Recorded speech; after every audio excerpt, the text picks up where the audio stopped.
What we got here is failure to communicate, a chronic neglect of military mental health care.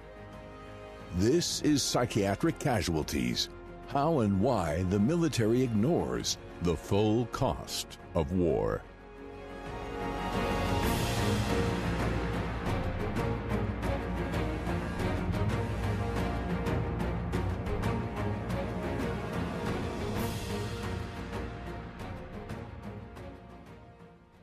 Well, hello, everyone. This is Mark Russell. Charles Figley. And we are Psychiatric Casualties, both of us, but it's also the title of our book and this podcast. So we're here to talk about, continue our discussion on the dark side strategy the military has adopted. The second one, what we identified, which is essentially the weaponization of the criminal justice system. I know we hear a lot about that in what's going on in today's society, but this has been a longstanding problem, a tradition in the military in terms of how the military has attempted to deal with its mental health dilemma and maintaining good order and discipline, but often resulting in punishment and persecution and sometimes even executions of those who have gone to war, but yet have develop some type of misconduct, stress behavior, or engaged in other types of behaviors that got them into trouble with the UCMJ, Uniform Code of Military Justice, and then or the civil courts if they happened to be out of the military by that time. So we were going to talk about military courts, right? Veteran courts. Right. But before we did that, you had mentioned earlier that you want to talk a bit about some personal examples, because we talked about one of the dominant traits coming back out of a war zone is anger, and post-traumatic anger. Sometimes it's been labeled as that, but how anger or impulsive aggression has led to many veterans getting into the legal justice system. And what are some examples that you can think of in your own experience in Vietnam or when you got back from Vietnam? It's interesting. I had 1 year to go after I got back from Vietnam in the Marine Corps. So I was at Cherry Point, North Carolina, Air Base there.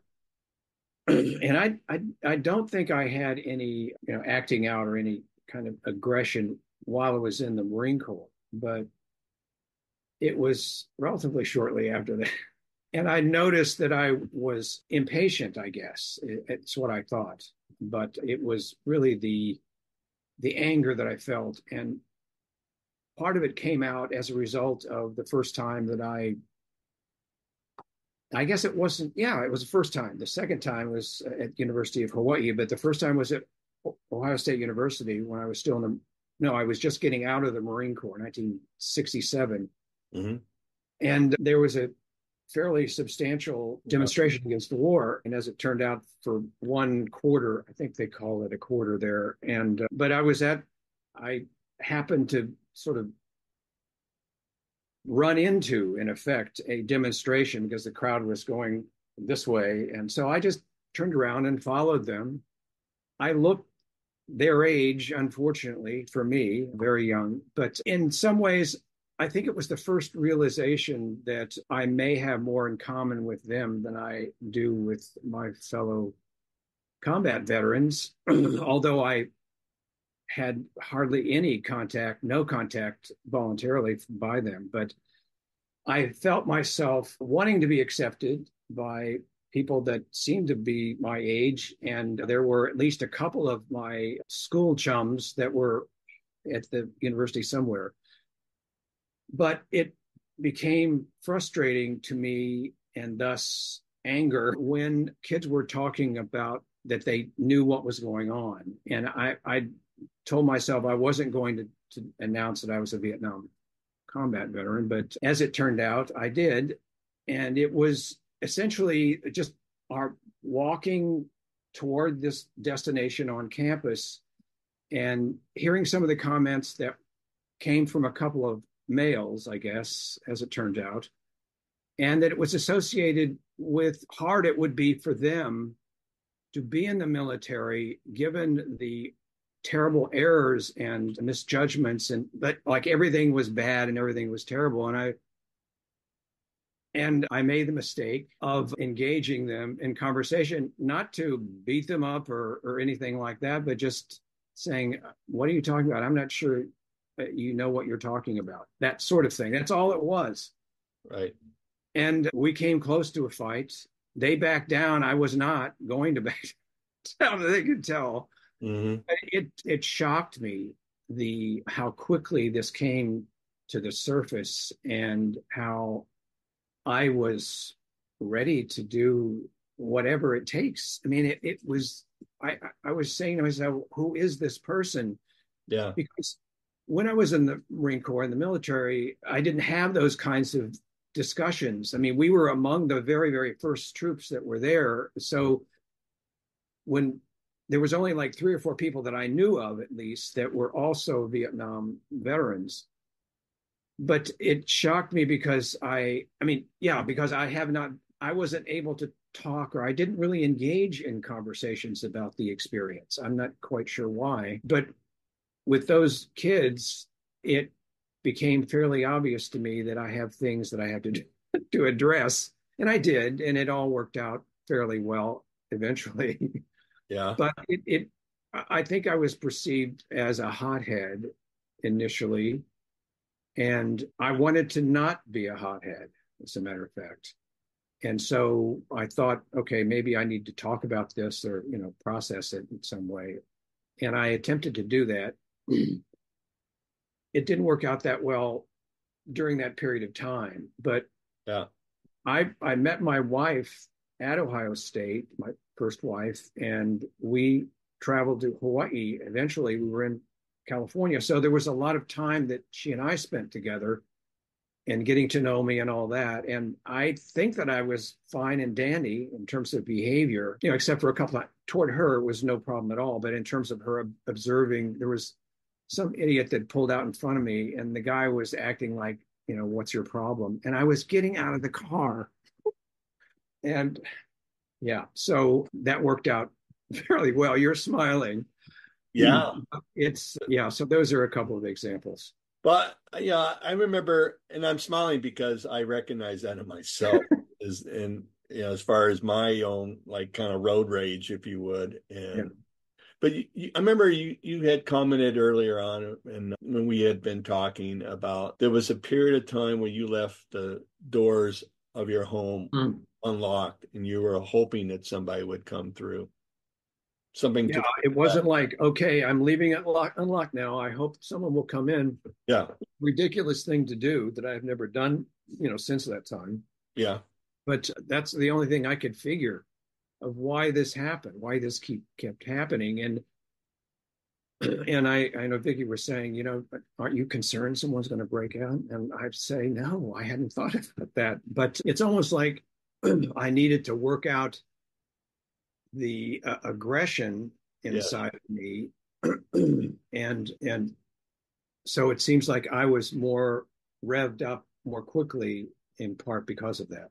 Yeah, and I think it's a perfect example of how those living and working and surviving in these high stress environments, it primes us to aggress, right? If you don't aggress in a combat environment, you're likely to die, or somebody else is likely to die. Right. So it becomes adaptive in that sense to get through. But then, when the bullets stop flying and you're now back in garrison, or you're out of the military altogether, that same response is invoked, and it's not terribly adaptive, right?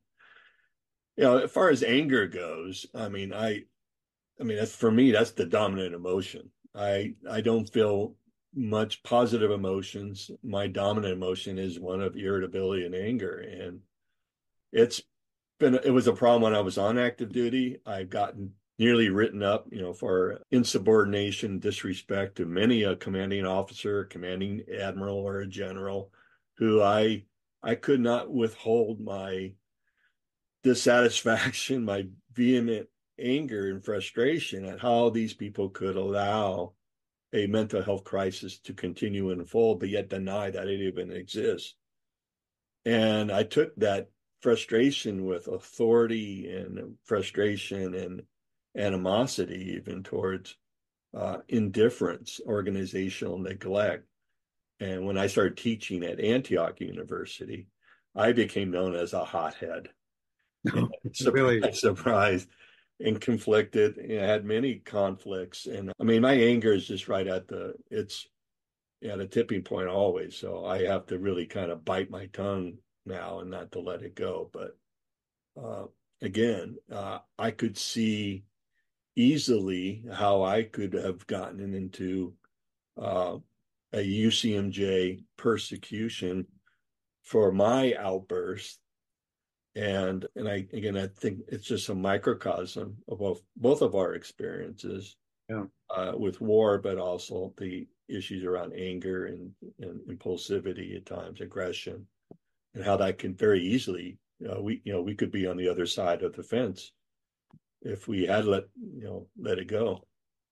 I actually think that the research saved me because it was a way of differentiating and being able to study it as a scientist, not as an individual person who needs to survive, that kind of thing, and provided a lot of very good insight that's led to a lot of, useful things. And this, what we're doing now, I think hopefully will lead to useful things for the viewer. Right. But yeah, it's interesting because there was a point in time in which I had an opportunity to be part of a therapy group. And my concern was that I would lose that anger. I wanted that anger because it kept me writing. I mean, not I could write in my sleep, but it's the notion it was a motivator. It was something that I had to, understand so I could understand and then, tell my students, share it with my colleagues. And that's emerged. It's interesting you say that. And I'm sorry, I didn't mean to cut you off. No. But as you were saying that, I just thought, oh my goodness, I can relate. Anger for me is a catalyst. It's a motivator. It fuels my passion, sometimes my over passion, right? And people have asked me, like, why didn't I get treatment for my PTSD? And I say, well, I don't really have a good answer to it, but I feel like a hypocrite. I tell other people they should go get help, but yet I don't help myself. And I recognize that hypocrisy, but yet there's a feeling that I don't want to lose it, because that's what drives me to write and talk about these things. And it would be more productive for me health wise and for my family. I wasn't such an irritable hermit. But again, I guess I worried that I lose that if I gave up that I don't know what would be in place of that anger. And so I haven't gone that far to try to resolve it. Well, you have had this attitude about weightlifting. Have you changed that? Because I know when I spoke to you originally about that, because I think you named yourself or something. Yeah. That you were intending to do that. Oh, I'm still, I still actively lift free weights, and I lift heavy weights, and sometimes I bounce it off my chest, which is not a good thing to do. Not a good thing to do. But I mean, that's a way I do with, I think in a more constructive way, my anger, I can use that to power those weights up. But so I mean, I think there is some healthy channeling of that, but I also recognize that it can be very counterproductive very quickly. And then my communications with people if I get frustrated and I feel that I'm hearing a party line, or I'm hearing indifference or apathy about these things with veterans or mental health, I very quickly will get angry and let people know that I'm frustrated. So that has not been very productive as far as getting this word out. Sure. Because I'm glad I teamed up with you, because you have such a calming influence on me. Oh, good. Good. You can help, move this in a more positive direction. I think so. Yeah. Yeah. Well, I one of my excuses for not seeking therapy, and I was in therapy, and it didn't last that long, frankly. And maybe I stopped too quickly, but it's according to the people I'm talking with, I think I'm okay, but who knows? Yeah. But it was, I didn't lose anything. by it. Mm. And I think I had great insight for myself. And I think that it enabled me to not get stuck in just the Vietnam combat veteran thing or mental illness for that matter. But I have 30 books around the room. Yeah. You could, so my first book over there was stress disorders. Oh, yes. Anyway, but I have learned to, my first two books, stress disorders among Vietnam veterans. The next one, strangers at home. Yes. Vietnam veterans since the war. But the next two were on stress in the family. Yeah. Because what I did, I enjoyed writing and I enjoyed breaking things down and studying them. I mean, everything in terms of the books, I did that book because it was something that I've studied and understood. But from then on, I didn't talk about trauma in the military until compassion fatigue. There's one in there somewhere over here. Yeah, families under fire. But before that was combat stress injuries. And then there was one more that was associated with military. But initially, it was the notion of studying stress disorders because I think I had stress disorders. Yeah. And fortunately, I was able to articulate and be able to meet a lot of people who, were leaders in their particular field. They weren't necessarily all that interested in veterans. I could understand that, many of them at least. The thing that saved me, I think, with regard to trauma and for my own struggles and experiences was the notion of transforming what I thought was my understanding of what was happening and writing it down and sharing it with other people, especially my students. I mean, that certainly is the case. And that's helped me a lot. And, with our book, the thing that worried me throughout when we were writing it is that we necessarily must bring attention to all of the damage that's being done as a result of not attending to stress disorders and all those sorts of things. But yeah.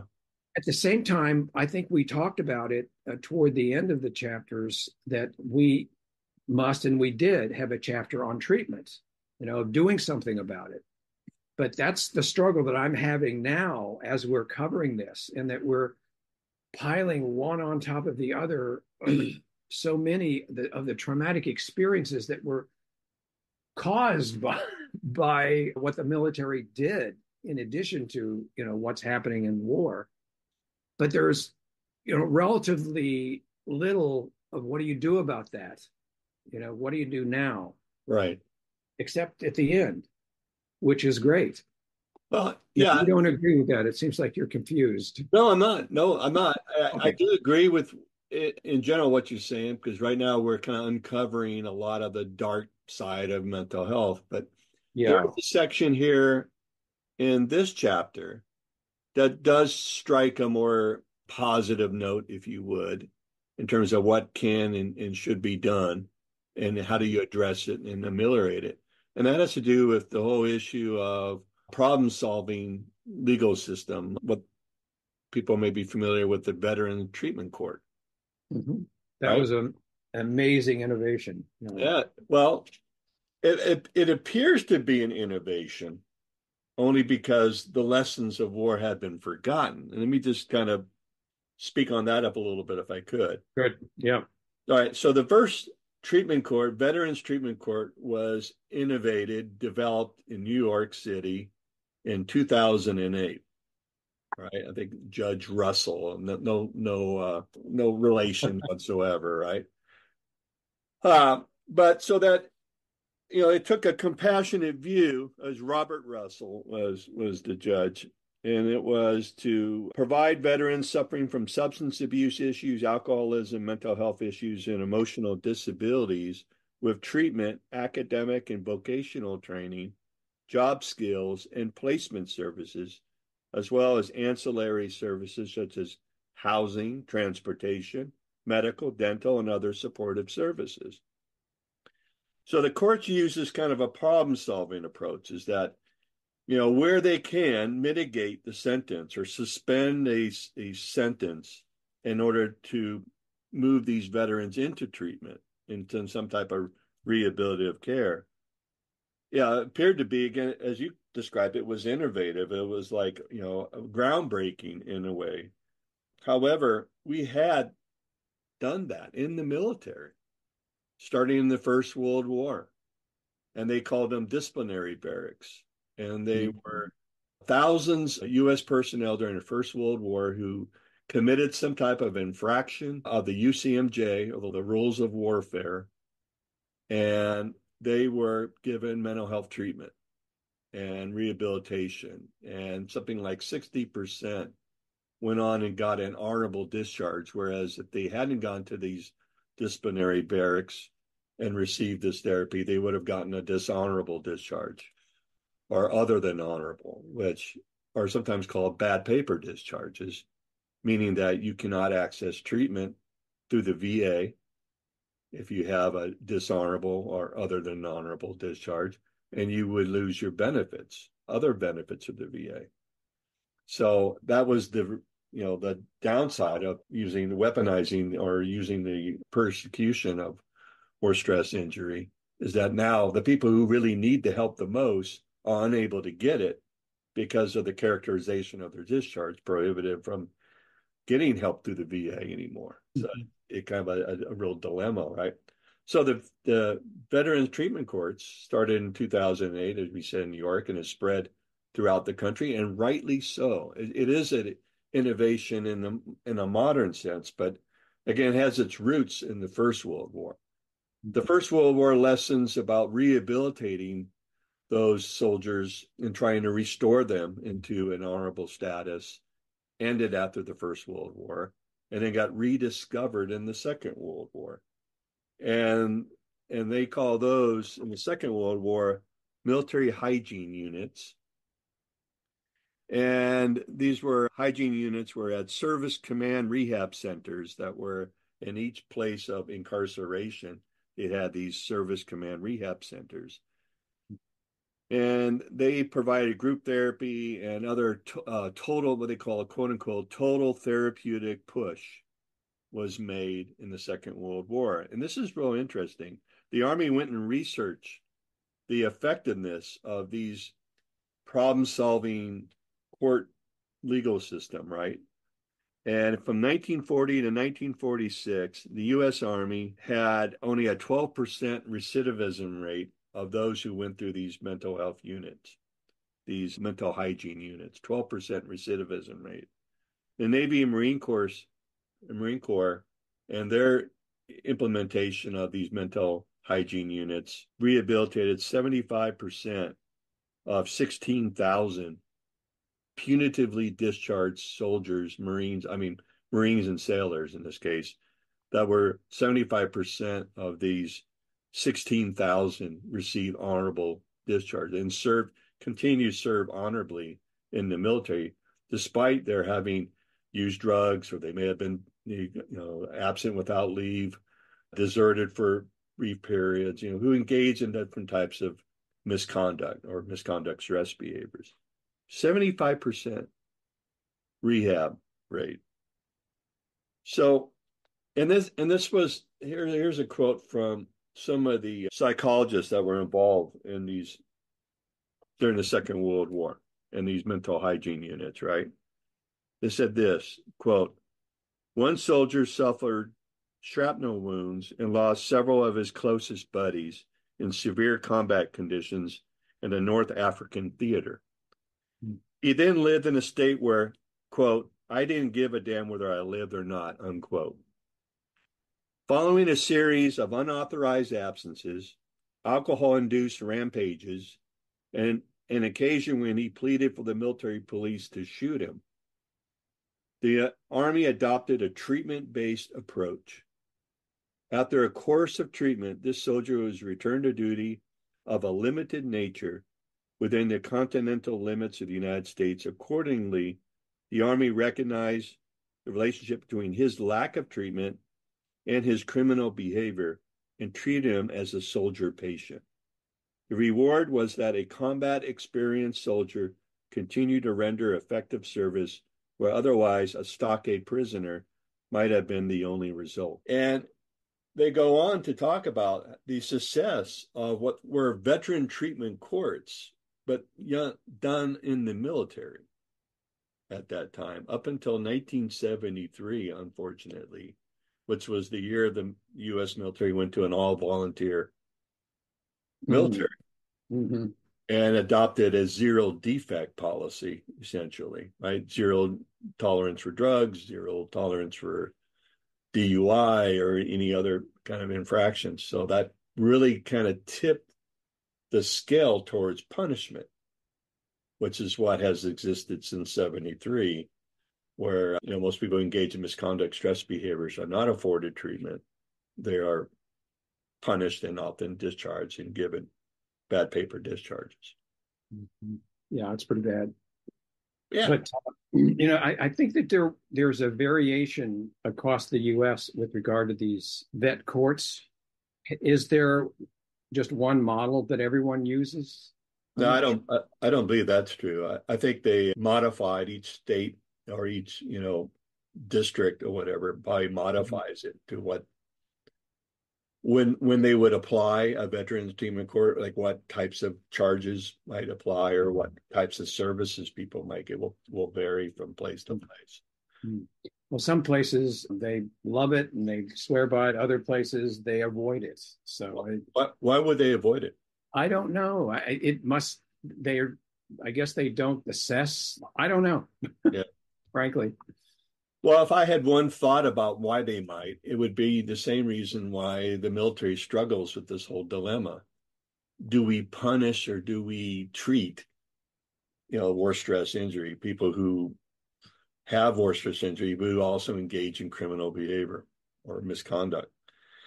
And for those who are against the idea of treating would maybe fall along the lines of, if you let these people go, it's unfair to the other rest of the population who are going to jail or having to pay fines or whatnot, who are punished. Yet for veterans, they're given special status, special treatment. That seems maybe to them unfair. I mean, what are your thoughts of that rationale? I don't think so. I mean, I just don't know enough to comment, really. But it seems like for vets, they deserve credit. They deserve another option, another choice, another chance, I guess is what I'm thinking of. Because of what they've gone through. And I don't think that that causes anger, as far as I know, frustration. I mean, it seems like those that are not veterans, that aren't treated in the same kind of way, don't complain because they don't want anything to do with being in the military. So it's like, well, that's what happens. Yeah, no, I see that.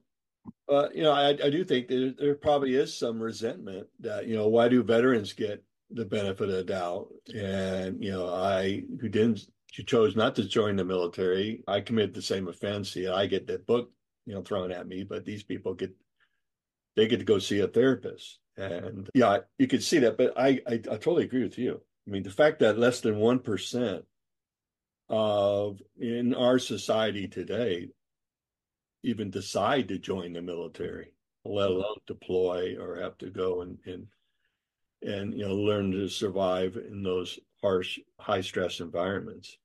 I think it justifies providing a differential treatment towards veterans, particularly combat veterans. Yeah, that's how I felt from the beginning. I guess we combat veterans think alike. I don't know. Well, yeah. But I would like to know more about your experiences. Now, you were talking about how you were angry a lot, right, in the military and frustrated with all that sort of thing. How did you manage that? Well, at times not very good. As I said, I got myself in a lot of trouble, been threatened to be written up, meaning either non-judicial punishment or even a court-martial for really being offensive in my emails or my communications with the leadership, who was very, in my opinion, very indifferent and callous and neglectful in a most harmful way, and how they were, either not taking appropriate actions to deal with a mental health crisis. Well, I know you were at Atsugi, but Cooney. Iwakuni, yeah. I had been on the Atsugi too. What's that? I traveled to Atsugi often. You see, I was one of the only military psychologists on the Marine Corps base in Iwakuni, Japan, which is in a rural part of Japan. Yeah. So I was the only psychologist for about 6,000 Marines and their family members there. But then I also had a pager and a cell phone for standing call as the only psychologist on this installation. So I was on call 24/7, 365. And then because of the war, had taken out some of the other psychologists in Japan, had to go deploy.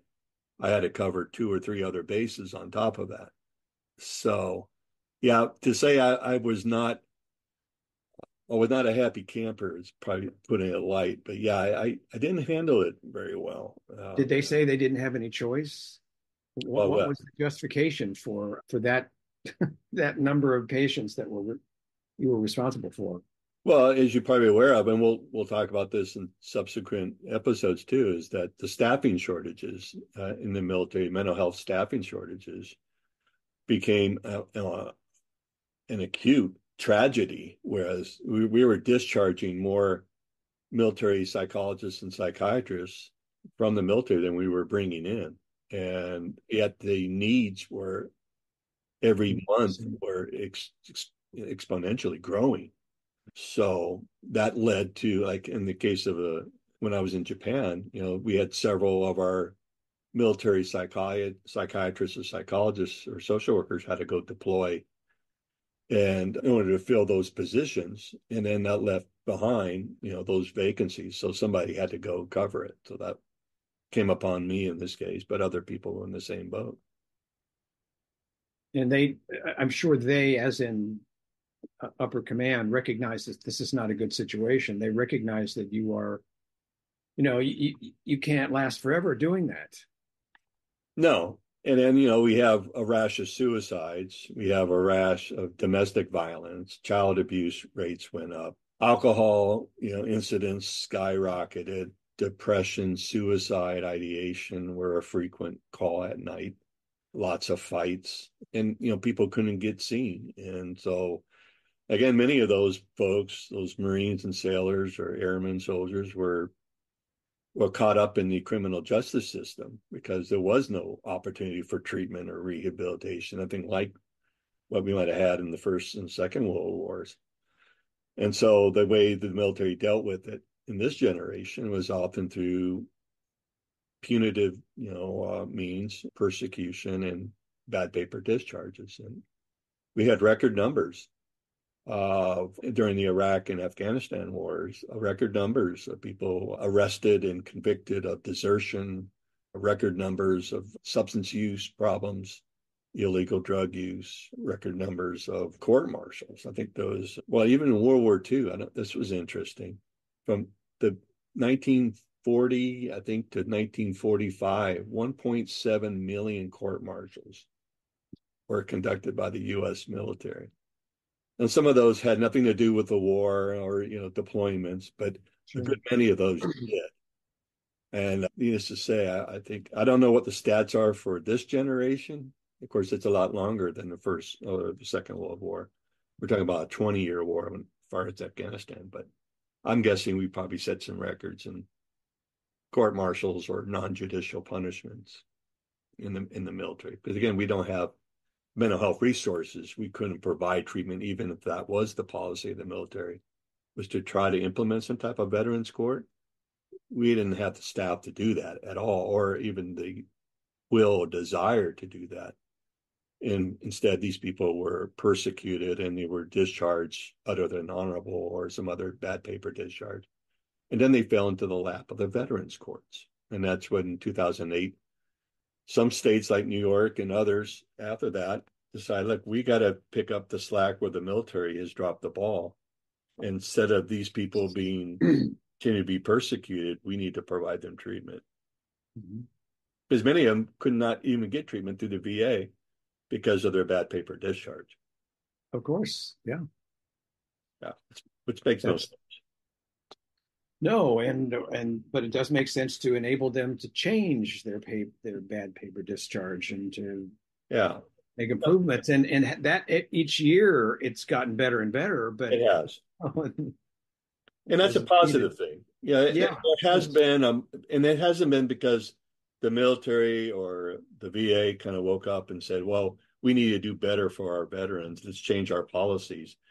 It came out because of the media and the attention that the media and various investigative reports looked at as far as this unethical legal revolving door, that they had changed, the DOD and the VA have changed its policies about accessing VA treatment for those who got other than honorable or even a dishonorable discharge, that you could still get treatment through the VA.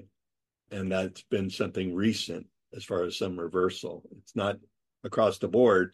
I guess in certain circumstances, a bad paper discharge does allow you to get treatment, whereas before it was an absolute. It was a no stop. yeah, it's really too bad that they can't get them changed because that was when I was at Purdue University. It was not too far from Indianapolis, and the organization American Legion was there, Yeah. and they had very focused on veterans in Indiana, and they were doing amazing things given the rest of the country. And that was back in probably the mid to late 70s. Mm-hmm. Have a ways to go. Well, look, when next week or next month rather, we're going to be focusing on the humiliate, ridicule, and shame into the third dark side. Yeah, in other words, stigma. Yeah. And another example of weaponizing a construct. This would be the weaponizing of stigma in order to keep people in line and to maintain a fighting force in preventing attrition and things of that sort. So yeah, it's a different means to the same ends. Yes. For the military to meet its primary mission of winning and fighting wars, but it also at the cost of the force health protection, right? Yeah. So that's Kind of an important kind of element. important. And that's where it gets labeled as the dark side, is that we're again not learning our lessons of war trauma by emphasizing punishment or by emphasizing ridicule and humiliation or stigma, as we'll be talking about in the next couple of episodes. Yeah, well, this has been a good episode and something that we really both got into. And hopefully, my wife Kathy, who's also an expert, not necessarily that much in the veterans area, but in terms of self-care, certainly an expert in that area. And hopefully we can catch her. Right now, she can't join us because of other things, but we'll get her in here. I'd love to hear her perspective. And if that's next time we meet, that's great. Or whenever that can work out, that'd be okay. Well, hopefully next time. Well, listen, it's always good talking with you, Charles. And great talking with you. Yeah.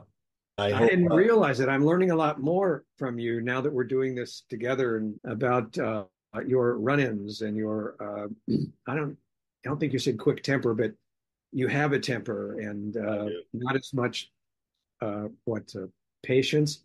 No, you're a gem to me, but you're another vet, so yeah, maybe I think there's some bias built into that. Probably, yeah. Oh yeah. And I see that in my work with the VA disability. I see so many veterans that coming out of the military. So these are active duty that have gotten themselves into trouble and, with substance use again, or some type of misconduct and got into legal trouble. But, it's an ongoing problem. But there are some things the military could do and Congress could do, which is like bring back this kind of problem-solving approach, more of a therapeutic approach to in terms of how we manage these misconduct stress behaviors. Yeah, and to plan for it and to budget for it and to have bills filled, that kind of thing. Yeah, that would be very important. Yeah, just basically take the lessons from the Second World War and their mental hygiene units, right, that rehabilitated 75% of their incarcerated, convicted soldiers, out of 16,000. Yeah, and dust that off. Blow off the, those lessons are available. And how do they do it then? And why can't we do that now? There's no reason why we can't replicate it. And that way it doesn't all fall on the civilian veterans court system to have to pick up the slack that the military has Yeah. created. That's good. Can do. Something to focus on. That's right. Try to end on a positive note. Yes. Right. Okay. Right. Well, sayonara. Sayonara. See you next week or next month, I should say. Yes. All right. See y'all. See you later. Hey, bye-bye.